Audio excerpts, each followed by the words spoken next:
Hey, what's going on, everybody? Jacob with Last Stop Waterfowl Outdoors TV. Well, today, guys, I want to talk a little bit about hunter etiquette, and in particular about new hunters that are getting into the hobby of waterfowling. So oftentimes as a new hunter, what you're going to find yourself in a situation is that you're looking to maybe learn a little bit about a local area that you're possibly interested in hunting, probably closest to wherever you live at.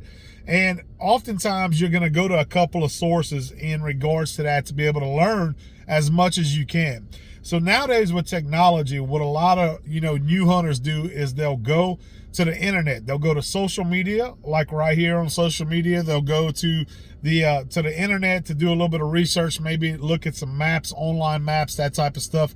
Or, they have apps such as like OnX and other stuff like that, Google Earth, that you could use. So that's typically some of the first places that they're going to reach out to kind of look at an area or learn a little bit about an area.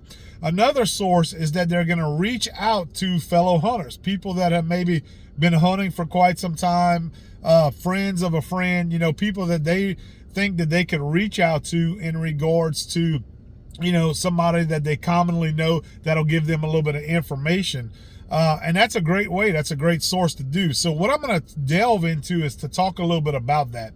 So when that type of relationship strikes up for a new hunter and you have the opportunity to go out with a more experienced hunter or somebody who knows an area, and they say, hey, look, I'll bring you, come on with me, man, and I'll teach you a little bit about a certain area. That's something that's pretty common. Believe it or not, we try to bring new hunters every year with us. And I talk about that in the podcast. I've mentioned that several times. I've talked about it right here on our YouTube channel and our Facebook page about, the importance of exposing new hunters and, to the sport and to the hobby. So every year I try to, embrace a couple of new hunters and bring them with me on a hunt. And that way, if they don't have experience, it gives them a little bit of experience in a particular area. Now, on the flip side of that, there are guys that I know that will not do that. And I'm not going to sit here and judge you if you're that, particular person that doesn't want to bring somebody.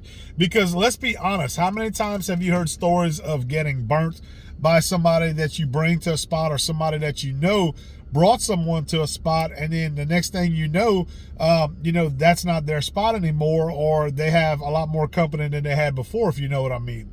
So that's kind of the point that I want to make in this particular video today to all you new hunters that are coming into this.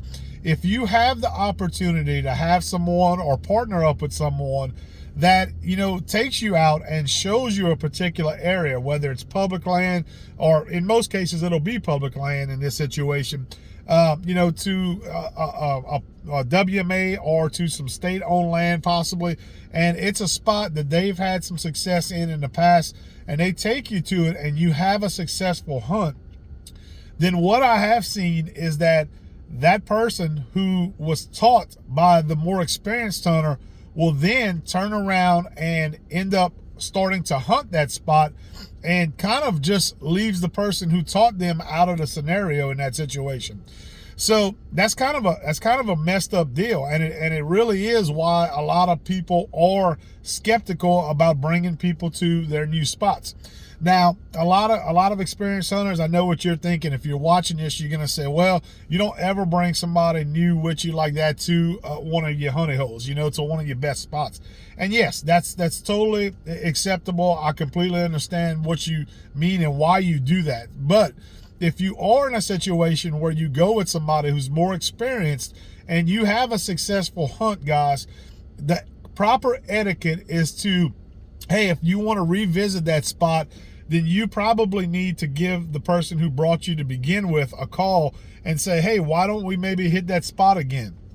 What you do not do in that situation is show up in a spot that somebody took you to without contacting them first of all, like I mentioned, see if they want to go with you, and maybe you guys could hook up again and make another hunt.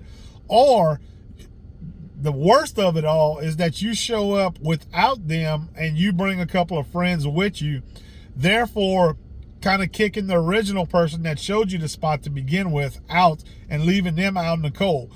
I have seen that happen so many times over the years. I've had guys that I have got to know through right here, through Last Stop Waterfowl Outdoors, our brand, that we have taken on a hunt with us, and then the next thing I know is they're calling me to see, hey, man, I'm going with somebody, a couple of my buddies, or hey, man, I'm planning on hunting this tomorrow with you know, a relative or something like that. And I can't tell you how frustrating that is for the person who took you to the spot originally and tried to teach you a little bit about that spot.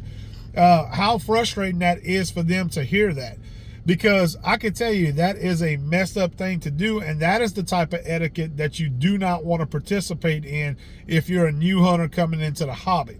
Because I can promise you, if you do that in that situation, not only are you never going to get any information from the person who took you to begin with, but that person is also going to tell other people in the hobby and people that may know you as well, hey, don't take such and such, because he's going to end up showing up in your spot in the area that you show him, and he ain't going to be giving you a call to go back. He's going to be bringing his buddies or his family members with him.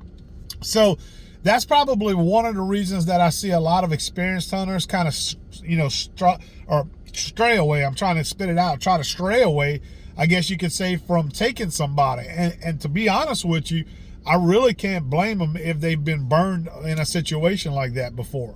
So it's so vitally important, guys, that if you get information from somebody, or they take the time to reach out to you as a new hunter, you know, somebody who's coming into waterfowling, if they take the time to show you, you know, the tips and tricks that they know, especially take you to a couple of hunting spots that they've killed birds before, then it's vitally important, guys, to keep that spot, you know, under wraps, to keep it, you know, with that hunter. Let them make the decision on whether or not you guys are going to hunt that spot together again. And, you know, the other argument that I've heard from that is, well, you know, it's public land. You know, you'll hear guys say that, well, it's public land, you know, it's first come, first serve. Yeah, that's great, guys. That's great if you don't know the person, that or that person didn't show you, you know, that area, or take you to that area and you guys had a successful hunt.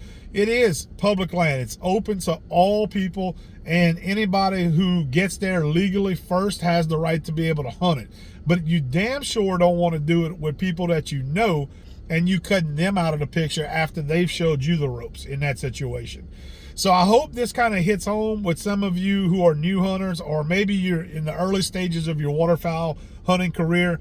But let me know what you guys think. If you have stories about, you know, maybe you've been burned from situations like that, and that's why you kind of keep your group real small now, then I'd love to hear your stories down in the comments. And if you're somebody who's new to the sport and you're having trouble maybe having, you know, information given to you when you're reaching out to people, then I'd also like to hear that as well. Let me know your thoughts on it down in the comments below. But if you disagreed with me in this video, that's perfectly fine as well. I could just tell you that's my experience, and I've been around public land waterfowl hunting for quite some time. I'm an old man when it comes to it, as far as the years that I have on the ground on public lands. So I can tell you, I've seen this come down to where friendships have been lost, enemies have been made, and at the end of the day, guys, none of that is worth it. Nothing, no duck, no animal, any kind of wildlife is worth, you know, losing a friend over long term, or, you know, gaining an enemy over long term. None of that stuff, because at the end of the day, outdoorsmen, we're all very good natured people. We all kind of in it for the same passion, for the same love. And this is the type of stuff that we could avoid, especially teaching, you know, new people coming to the sport the right way to do it and the proper etiquette. Because let's remember, just because they do this don't mean that they're a bad person. They may not have been taught the right way, and that's okay. It's our job to teach the new generation coming to the sport, whether they're older in age or they're younger in age. I don't find that makes a difference at all. It's all about the experience that we've had in the field, and how much experience we've had in the field, and who we've learned our experiences from in the field. That makes a huge difference in my opinion, and that is the key to making us all a lot happier, especially when it comes to public land. So let me know, guys, down in the comments. I'd love to hear your feedback on this take that I have on this. And if you enjoyed this video, guys, give us a thumbs up. We'd appreciate it. Subscribe to the channel if you haven't, because we will bring you more outdoor content like this all season long as we get ready to head into waterfowl season here and get kicked up pretty soon, guys. Until next time, my name is Jacob. This is Last Stop Waterfowl Outdoors TV. Y'all take care, and we'll talk again soon.